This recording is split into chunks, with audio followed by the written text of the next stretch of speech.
এ যেন নিজের তৈরি কূপে নিজেই পতিত হওয়া। বেশিরভাগ দেশে বা স্থানে যুক্তরাষ্ট্র ইসরায়েল আগ্রাসন শুরু করে টার্গেট কিলিংয়ের মাধ্যমে। বর্তমান ইরান যুদ্ধের এক সপ্তাহ যেতেই সেই টার্গেটেড হামলার শিকার হচ্ছে ইসরায়েল যুক্তরাষ্ট্রের গোয়েন্দা ও সামরিক কর্মকর্তারা, অর্থাৎ নিজেদের তৈরি করা পথে ফেসে যাচ্ছেন নিজেরাই।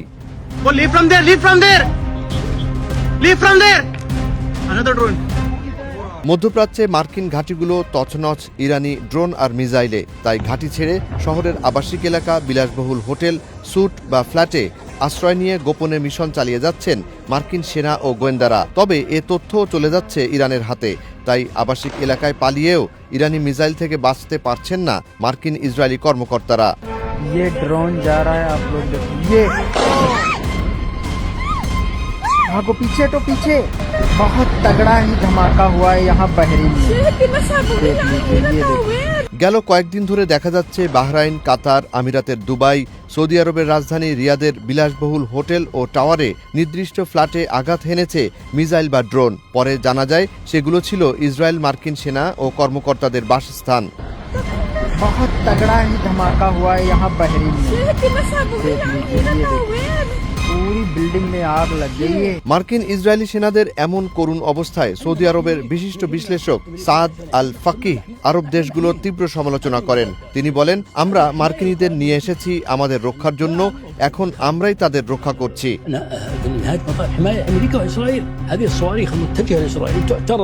ইরানের জাতীয় নিরাপত্তা পরিষদের সচিব আলী লারিজানি নিজের এক্স পোস্টে লেখেন, ট্রাম্প বলছেন তিনি দ্রুত বিজয় চান। যদিও যুদ্ধ শুরু করা সহজ, কিন্তু কয়েকটি টুইটের মাধ্যমে তা জয় করা যায় না। এই গুরুতর ভুল হিসাবের জন্য আমরা তোমাদের অনুতপ্ত না করা পর্যন্ত থামব না।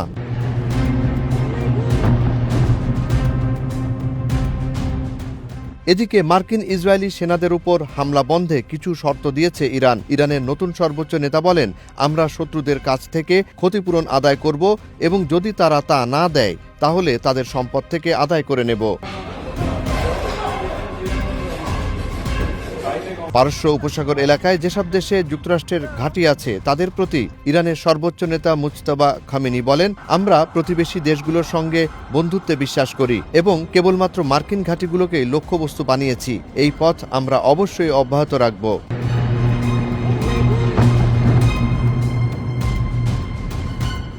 ইসরায়েল মার্কিন আগ্রাসন প্রতিরোধে ইরানের সর্বোচ্চ নেতা তার বার্তায় বলেন, আমরা আমাদের শহীদদের রক্তের প্রতিশোধ নেয়ার বিষয় থেকে কখনোই সরে আসব না, বিশেষ করে মিনাবের শহীদদের রক্তের প্রতিশোধ থেকে। আমাদের প্রতিশোধ শুধুমাত্র বিপ্লবের মহান নেতার শাহাদাতের সঙ্গে সীমাবদ্ধ নয়, বরং জাতির প্রতিটি সদস্য যাকে শত্রুরা শহীদ করেছে তারাও আমাদের প্রতিশোধের বিষয়।